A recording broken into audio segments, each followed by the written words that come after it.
लोग भले कहते हैं कि खाली हाथ आए थे, ठीक है खाली हाथ आए थे, लेकिन खाली हाथ जाना नहीं है। इस देश का ऋण चुका के जाना है।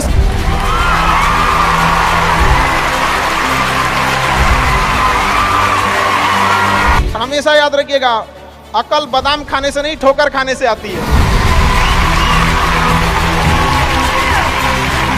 हमने इतिहास से यह सीखा है कि इतिहास से कोई कुछ नहीं सीखता।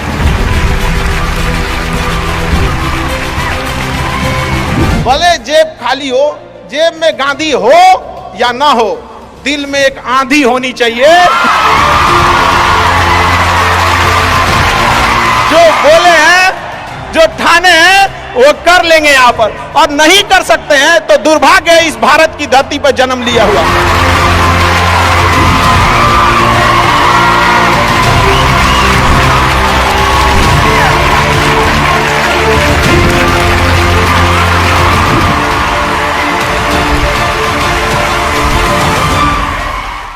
भारत में एंटरप्रेन्योर इतने बड़े संख्या में आ रहे हैं और काफी खुशी हुई इस चीज को देखकर कि भारत चेंजिंग की ओर जा रहा है। अब अपने ओर हमेशा सीखने की प्रवृत्ति रखिएगा। और आज के टाइम पे बाप रे, एक बहुत बड़ी समस्या ना कि दूसरे से प्रति जलन, जरतुआही समझते हैं हम लोग। बिहार का ठेठ भाषा है, पता नहीं आप लोग समझते हैं कि नहीं समझ। मतलब कौन कितना खुश है, मतलब उसका पड़ोसी जितना दुखी है वो उतना खुश है। ये सब चीजों से थोड़ा आज के समय में अपने आप को थोड़ा बचा के रखने की कोशिश कीजिएगा लोग, क्योंकि किसी के जलन वगैरह से नहीं होता। अक्सर देखिएगा ना, चूंकि ये एंटरप्रेन्योर है, बिजनेस का चीज है, तो एक छोटा सा देखिएगा ना, गांव में किसी के पास समोसा का दुकान चल जाता तो उसके बगल में एक और समोसे खोल देता है। अरे आप बहुत सारी चीजें हो सकती हैं। आप डिसीजन आप कभी भी किसी और के मर्जी से इन्फ्लुएंस होके लीजिएगा, वो कभी डिसीजन सही नहीं होगा। डिसीजन आपका अपना होना चाहिए, आप क्या कर सकते हैं। और ये जिस दिन आप पहचान गए, उस दिन समझिए आधा काम आप अपने से कर दिए यहाँ पर। और वो सबके अंदर कुछ ना कुछ है, ऐसा नहीं है कि ऊपर वाला आपको खाली हाथ भेजा, सबके अंदर कुछ ना कुछ है। और ये लोग भले कहते हैं कि खाली हाथ आए थे, ठीक है खाली हाथ आए थे, लेकिन खाली हाथ जाना नहीं है। इस देश का ऋण चुका के जाना है, समाज को कुछ दे के जाना है, एक अच्छे सिद्धांत, अच्छे कर्म को दे के जाना है। क्या कोई कह सकता है कि अब्दुल कलाम खाली हाथ गए थे? नहीं खाली हाथ गए थे। विवेकानंद खाली हाथ गए थे? अंबेडकर साहब खाली हाथ गए? नहीं गए। तो इस देश में हम खाली हाथ जरूर आए थे, लेकिन इस देश का कर्ज उतारना है, खाली हाथ लौटना नहीं है। कुछ ऐसे सिद्धांत अपने साथ ही, कुछ अपने पीछे कुछ यादें छोड़ के जाना है, जिससे कि दुनिया याद कर सके हम लोग को। और हमेशा चीजों में ना अपनी ईमानदारी करिएगा। आप कितना ईमानदारी से काम करते हैं, कितना लगन से काम करते हैं, सफलता इसी चीज पे डिपेंड करती है। बाकी ऐसे चीजें कि भाई ये करना चाहिए, बस आप कितना समय दिए हैं किसी चीज को, कितनी ईमानदारी से किए हैं, ये मायने रखता है आपको। आप किसी चीज को समय नहीं दीजिएगा, कभी सफल नहीं हो सकते हैं। और एंटरप्रेन्योर और बिजनेस, इस सब की चीज़ों में एक चीज़ बहुत बड़ी डिलेमा होती है ना, कि सोचते बड़ी ज़्यादा हैं लोग, प्लानिंग बहुत करते हैं। 6 महीना से उसका प्लानिंग ये चल रहा है। अरे भाई 6 महीना में कमवा शुरू किए रहते तो कुछ एक्सपीरियंस हो गया रहता, कुछ ठोकरें लगी होती। शुरू कर दो, चाहे जैसे करना है। यहाँ पर ऐसा थोड़ी हो सकता है कि एकदम फिनिश होकर काम करे। हर चीज, जमीन से कभी पेड़ नहीं निकल सकता, पौधा ही निकलेगा। आज सीखिए, क्योंकि अगर कल कोई शुरू करता है आपके बाद, तो आपके पास उससे एक दिन का एक्स्ट्रा एक्सपीरियंस रहेगा। और हमेशा याद रखिएगा, अकल बादाम खाने से नहीं ठोकर खाने से आती है। जितना ज्यादा आप ठोकर खाएंगे, उतने ज्यादा अकल आने वाली है। दुनिया का कोई इंसान जो सफल है, कह दे कि हमको ठोकर नहीं लगा है, या कोई कह दे कि हम एक ही बार में यहाँ आए हैं, कभी नहीं आ सकते हैं। यहाँ पर स्टार्टिंग कीजिए, यहाँ पे ज्यादा प्लानिंग के चक्कर में नहीं रहे। कितना अच्छा आप प्लानिंग करके आइएगा ना, कुछ चीजें गड़बड़ होंगी। क्योंकि किताबी नॉलेज, ये मोटिवेशन, ये सब चीजें, ये एक अलग चीज है। धरातल पे उतर के जाइएगा ना तो अलग चीज है यहाँ पर। और कभी बिहार में आके देखिएगा तो एकदम में अलग मिलेगा। तो कितना ठोकर लगा है, ये बहुत मायने रखता है। क्योंकि ठोकर नहीं लगेगा ना, जिस पत्थर पे चोट नहीं पड़ती वो कभी मूर्त नहीं बनता है। तो इसलिए जितना आपको चोट लग रहा है, तो ये आपके लिए अच्छी बात है। क्योंकि बड़े बड़े लोगों की जिंदगी में मुसीबत आती है, वो मुसीबत ही आती है बड़े जिन लोगों के लिए, क्योंकि फिल्म में जो सबसे टफ रोल होता है ना, वो बढ़िया हीरो के कंधे पे दिया जाता है। तो ये पृथ्वी पे भी ना ऊपर वाले को पता है कि ये बढ़िया हीरो है, इसको थोड़ा सा हम रोल देते हैं बढ़िया। तो बड़ी जिम्मेदारी देने से पहले ऊपर वाला भी ना आपको टेस्ट करता है, टेस्ट करके ही देखेगा कि नहीं करेगा। हम लोग छोटा सा कोई सामान खरीदते हैं तो उसको ठोक बजा के चेक करते हैं कि सह लेगा कि नहीं सह लेगा। एक छोटा सा बर्तन कोई खरीदने जाता है तो पटक के दिखाता है, देखिए मजबूत है। तो ऊपर वाला भी जब आपको बहुत बड़ा जिम्मेदारी देने वाला होता है ना, तो पहले सोचता है कि इसका थोड़ा सा टेस्ट कर ले। बहुत लोग टेस्टे में भाग जाते हैं, ए भगवान हमरा काहे लिए तुम मुसीबत लाया। यार जब ऊपर वाला तुमको खुशी दिया था तो थैंक यू कहना भूल गए थे, और जब मुसीबत दिया चेक करने के लिए तो परेशान हो गए। यहाँ पर इस चीज़ों से घबराना नहीं चाहिए किसी को। जिसके जिसके जीवन में कठिनाई आ रही है, आप समझिए कि आप एक सही रास्ते पे जा रहे हैं, क्योंकि वही रास्ता सफलता का है। और अगर आपके जीवन में कठिनाई नहीं आ रही है, आप गलत रास्ते पे हैं, क्योंकि सफलता का रास्ता बहुत कठिन होता है। और अभी डिजिटल इंडिया है गया, सबके हाथ में मोबाइल हो गया है। एक चीज अगर आप बहुत आगे बढ़ेंगे ना, तो एक प्रॉब्लम फेस करेंगे। बिना मतलब लोग आपके ऊपर उंगलियां उठाने लगेंगे, बिना मतलब, जिनको कोई मतलब नहीं है। आप देखिएगा तो मतलब अजीब लगेगा। इस सब चीज़ों से कभी मत घबराइएगा। ये कॉस्ट होगी, आपको चुकानी पड़ेगी जब आप बहुत आगे जाएंगे। तो आप लोग बहुत आगे जाएंगे तो पहले से माइंड में कब करके रखिएगा। कुछ लोग होंगे जो बिना मतलब आपसे सवाल पूछेंगे, इन लोग को कभी इंटरटेन मत कीजिएगा, क्योंकि अब भाषा थोड़ी हार्ड हो जाएगी, लेकिन एक हार्ड हो जाएगा तो हो जाएगा। बस भाषा, भाव को समझिएगा, भाषा का नहीं। कि कुत्तों की रेस में दौड़ने से घाटा यह है कि जीतने के बाद भी कुत्ता ही कहलाएगा आदमी। एक बार एक रेस में ना कुछ कुत्तों को दौड़ाया गया, बीच में शेर बांधा गया कि कौन तेज दौड़ता है। शेर दौड़ा ही नहीं, कहा कि जीत के भी क्या फायदा, जीतने के बाद वो कुत्ता कहलाएगा।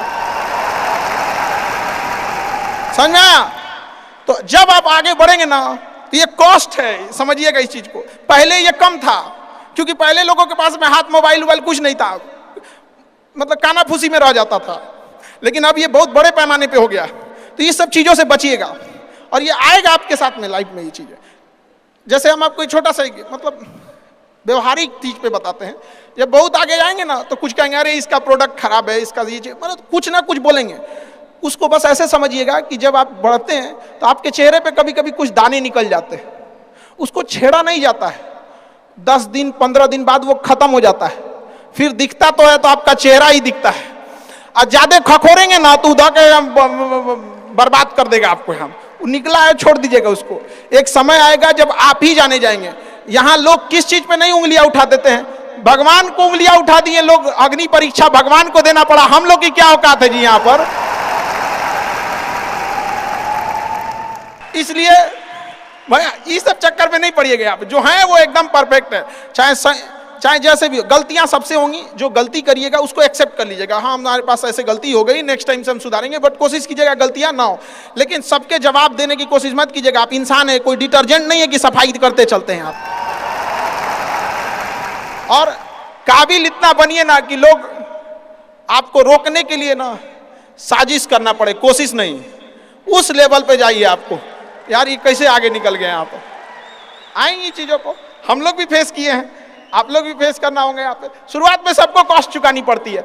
और ना लोग कहते हैं कि सबके अंदर कोई यूनिक क्वालिटी होती है। इसको पहचानने का एक तरीका होता है। जब आप मुसीबत में फंसेंगे ना, तो वही काम कीजिएगा जो आपको सबसे अच्छा आता है, सबसे अच्छा आता है। आप मुसीबत में फंसेंगे। हम लोग जब इंटर पास किए थे तो हम लोग के सामने भी फाइनल क्राइसिस आया था। सबसे पहले वेल्डिंग मारना चालू किया था आदमी, बिना किसी काम का किसी दुकान पे बैठ के वेल्डिंग मारते रहो। अरे सही भी मारते थे तो 4 गो चीज सुना देता था। यार ऐसे नहीं, ऐसे होता है, क्या बात करते हैं, बढ़िया मारते थे और वही सुन लेता था आदमी यहाँ पे। फिर धीरे धीरे किसी को पढ़ाना धीरे धीरे चालू किया आदमी। कुछ दोस्तों ने कहा कि भाई तुम पढ़ाओ, ठीक पढ़ाता है, तो आदमी उधर चला गया। तो आपको भी पता है कि आप किस चीज में अच्छे हैं, तो धीरे धीरे अपने आप के अंदर वो पहचानिए, उसको सुधारने की कोशिश कीजिए। और इधर उधर ज्यादा ध्यान नहीं दीजिए। मुसीबत आए तो अपने आप को एक बार थपथपाइएगा कि हाँ आप उस इलीट क्लास में हैं जिसके सामने मुसीबत आई है। और एक समय आएगा कि जब आप इस मुसीबत को पार कर जाएंगे, और एक समय आएगा कि जब यहाँ आके आप अभी अपनी संघर्ष की कहानी बताएंगे कि हम भी ऐसा थे। और हम आप सबसे यही उम्मीद करते हैं कि भगवान से भी हाथ जोड़ के यही दुआ मांगते हैं कि जितने लोग हैं देश के, सबको एक दिन अपनी कहानी सुनानी पड़े, क्योंकि यह देश वीरों की धरती है, वीरांगनाओं की धरती है। यहाँ पर हर बच्चा यहाँ का फौलाद है अपने आप में यहाँ पर। तो ये वक्त है अब ऋण चुकाने का।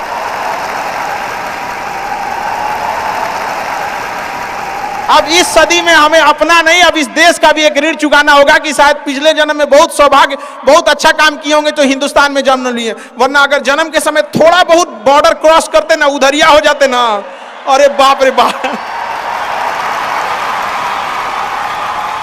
अरे क्या दुर्दशा होता जिसका कोई हद नहीं। यहाँ पे थोड़ा सा बस उधर घसक जाते तो। लेकिन ये हम लोग का सौभाग्य। एक चीज हम लोगों ने गलती किया के बाद, हमने महिलाओं के पावर को ना अंडर एस्टिमेट कर दिया। हम लोग 1947 से जो पुरुष समाज है ये सोच रहा है कि देश को आगे ले जाने के लिए, अभी तक सोचिए रहा है। ये हम लोगों से गलतियां हुई हैं। और लड़कियों को हमने जो साथ छोड़ दिया महिलाओं का ना, बस यकीन मानिए जिस दिन भारत देश की महिलाएं पुरुषों के साथ कदम से कदम मिला ली, 10 साल में देश की सूरत बदल जाएगी, दुनिया देखते रह जाएगी। यहाँ पर हम इस चीज को ज्यादा समझ सकते हैं क्योंकि हमारी खुद की बहन नहीं, अपनी बहन नहीं, लेकिन अभी भी हम अपना घर देखते हैं ना तो लगता है कि बहुत बड़ी कमी है। और अगर बहन रहती तो चीजों को अच्छे से समेट के रख सकती थी। तो इसलिए हम देखेंगे हमको इंडिया में सबसे ज्यादा राखी बांधी जाती है, पूरे हिंदुस्तान में सबसे ज्यादा राखी बांधी जाती है। नहीं था तो हमारे यहाँ माझी जी थे ना, वो कहे कि भगवान के भरोसे मत बैठो, क्या पता भगवान तोरे भरोसे बैठा लो। तो बहन नहीं थी तो क्या दिक्कत है, दुनिया में सबसे ज्यादा राखी बांधी गई। अब मतलब अभी सोचते हैं कि अगली बार, अभी इस बार 7,500 राखी बांधी गई थी, 7,500। हर साल रक्षाबंधन के बाद, पहले ही रक्षाबंधन से पहले हमको एक डॉक्टर अपॉइंट करके रखना पड़ता है कि सर मेरा ना ब्लड रुक जाएगा, इतना राखी बांधी जाती है। तो आप एकदम ना स्टैंड बाई पे रेडी रहिएगा वहां पे। इतना राखी बांधने के बाद एक आदमी आता है मेरा हाथ उठाने वाला, वो हाथ लेके चलता है, हम ऐसे चलते रहते हैं। तो खुश नसीब हैं वो लोग जिनके घर में बहनें हैं, जिनकी बेटियां हैं।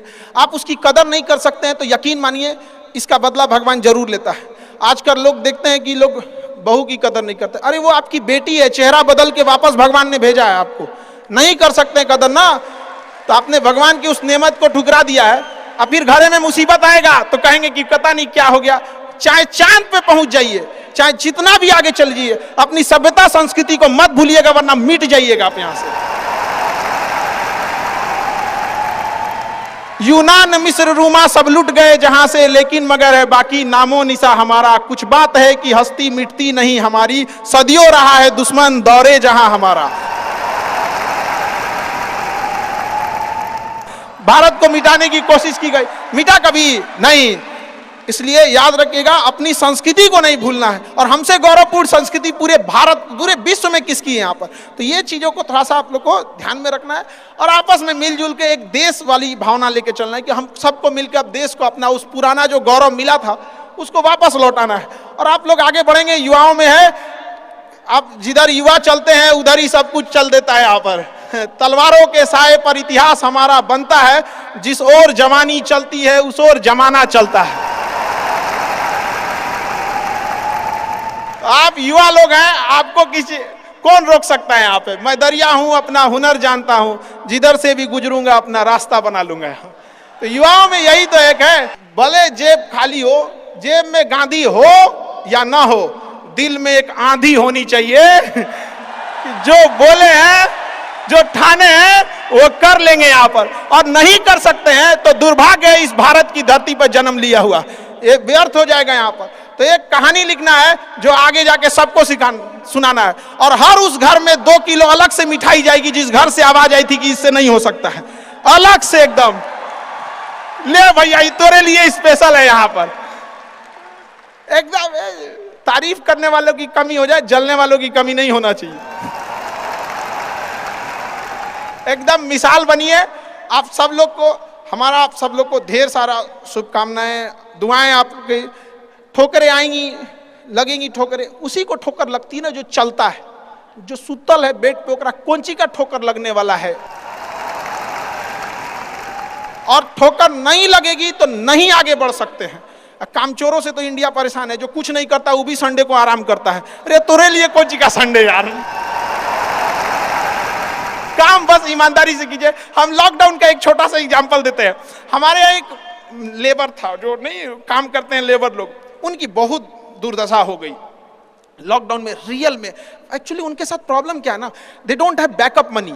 वो डेली कमाने वाले हैं, डेली खाने वाले हैं। उनका अगर 10 दिन का दिहाड़ी बंद हो गया ना तो उनके लिए बहुत दिक्कत आ जाती है। और लॉकडाउन में बेचारों के साथ क्या हो गया, अब इतनी पॉपुलेशन है, गवर्नमेंट भी कितना को देख सकती है, एक लिमिटेशन है वहां पर। तो उसके साथ बहुत दिक्कत आ गया। तो हमसे बेचारे, हम भी लॉकडाउन में खाली बैठे थे, तो हमसे बोले कि देखिए एक तो काम नहीं मिलता है तो हम लोग को महीना में 20 दिन मिलेगा, 22 दिन मिलेगा, हम लोग के पास बैकअप नहीं होता है। तो उसको हमने एक छोटा सा बात बोला कि भाई देखो, एक काम बस मेरा 1 महीना करके देखना, नहीं अच्छा लगे तो छोड़ देना।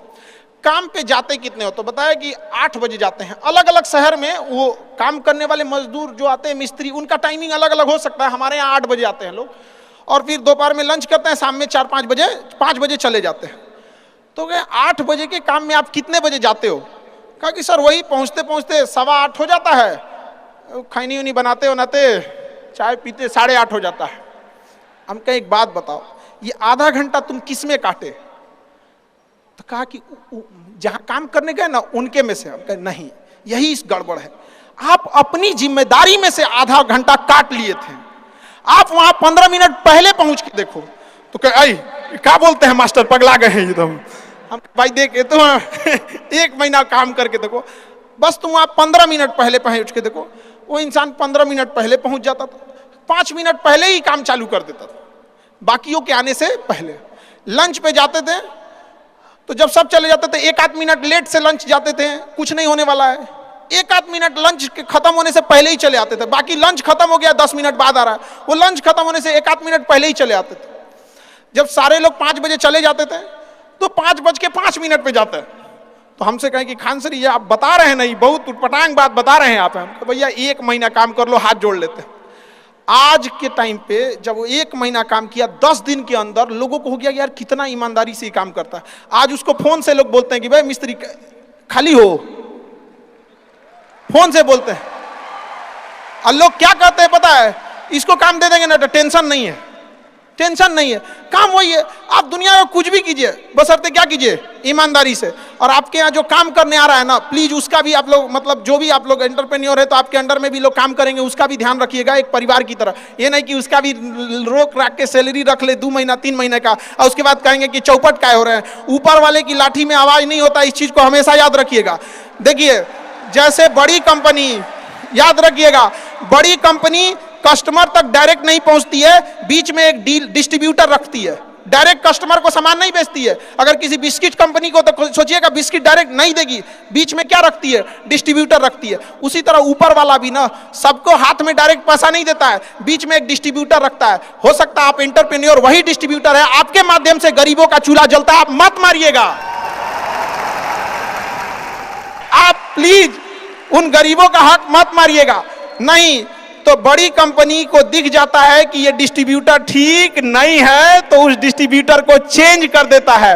अगर गरीबों का हक मारेंगे और ऊपर वाले को नजर पड़ गया कि ये डिस्ट्रीब्यूटर ठीक नहीं है तो साइड कर देगा, और फिर कहेंगे कि अब हमारा बिजनेस चौपट हो गया। अरे बाबू तुम खुद चौपट किया आपने।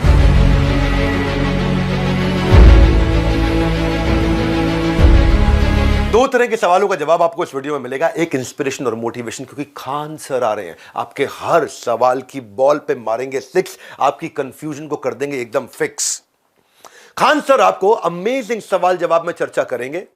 एक और मैं आपको फ्री में जबरदस्त आइडिया दे रहा हूं। अगर आपके बिजनेस पे कोई सवाल है और उसका कोई जवाब नहीं मिल पाया, चाहे वो कैश फ्लो का है, मैन पावर का है, बिजनेस में जे कर्व लाने का है, नया कस्टमर लेकर के आने का है, कंपटीशन को बीट कर देने का है, नई टेरिटरी, नया मार्केट, नया रिटेल आउटलेट, नया डिस्ट्रीब्यूशन नेटवर्क, मैं होलसेलर बनना चाहता हूं, मैन्युफैक्चरर बनना चाहता हूं, मैं एक्सपोर्ट करना, इंपोर्ट करना, ना ई कॉमर्स पर जाऊंगा, मेरे पास मैन पावर नहीं आती, टिकती नहीं, अरे पेमेंट की दिक्कत आ रही है, अरे पीछे पैसा फंस गया, मुझको लोन कैसे मिले, कितनी तरह की समस्याएं।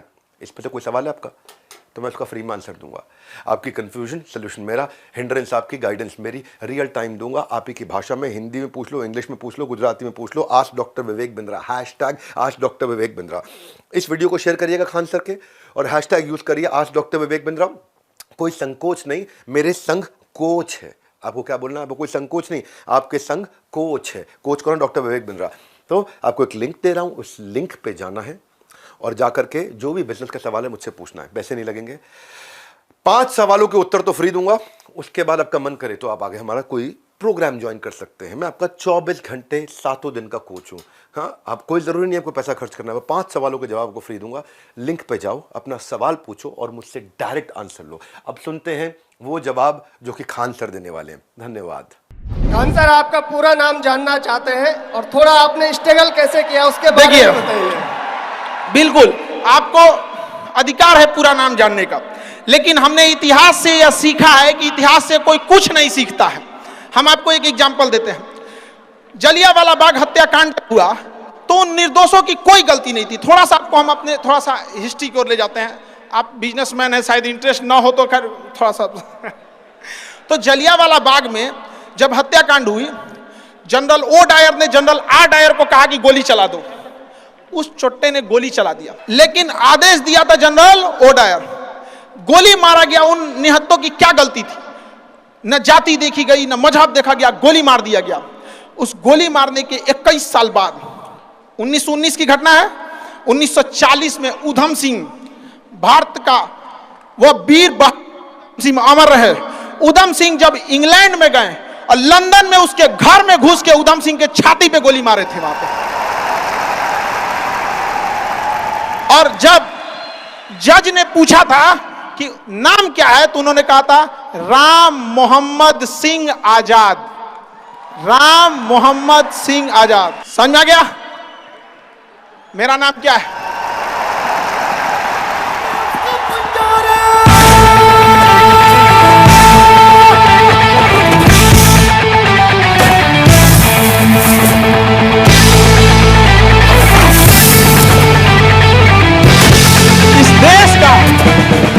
इस देश का इतना गौरवपूर्ण इतिहास अगर हम भूलेंगे तो इतिहास माफ नहीं करेगा और उन शहीदों के लिए यह एक शर्म की बात हो जाएगी। उनकी आत्मा को उस दिन गर्व महसूस होगा जब हम सब अपनी जाति, धर्म, मजहब छोड़कर एक हिंदुस्तानी कहलाएंगे। यहां पर जब हम गुलाम थे तो हिंदुस्तानी थे। आजादी ने हमें हिंदू मुसलमान बना दिया। यहां पर आज भी अगर आप कहते हैं कि मेरा नाम क्या है, तो सुनिए आपको जवाब। मेरा नाम क्या है? I am Indian.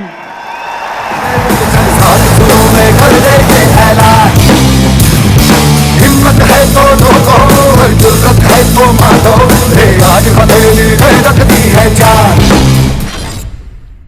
मेरी एज अभी 21 है, ठीक है।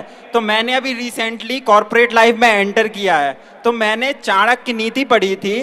तो चाणक्य नीति में चाणक्य जी एक चीज बोलते हैं। वो कहते हैं कि जंगल में जो टेढ़े पेड़ होते हैं वो बाद में कटते हैं, लेकिन जो जंगल में सीधे पेड़ होते हैं वो तुरंत कट जाते हैं। तो आप मतलब तो समझ गए होंगे कि लाइफ में क्या करना चाहिए और किस तरीके से हमें मतलब टेढ़े बन के रहना चाहिए कि अपने सीधे बन के रहना चाहिए। देखिए, समझिए ध्यान से। जैसा देश वैसा भेष। अगर प्यार से बात करने वाले हैं तो प्यार से बात कीजिए। सब लोग प्यार से नहीं मान सकते हैं, और अगर सब प्यार से मान सकते थे तो बांसुरी बजाने वाला कृष्ण कन्हैया कभी महाभारत होने नहीं देते। लेकिन एक चीज हमेशा याद रखिएगा, अगर आप किसी से अकड़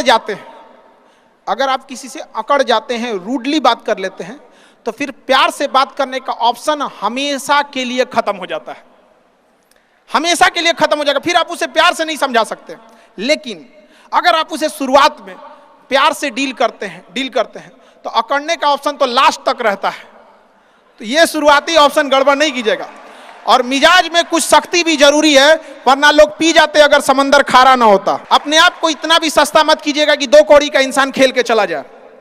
ठीक है? तो आपका एटीट्यूड डिपेंड करना चाहिए सामने कौन है। एक जैसा नहीं। हाँ, अतिथि देवो भव है। इसी चक्कर में अंग्रेज धो के चल गए हम लोग। और हम लोग रहते वास्को डिगामा को बांध के मारते पहले।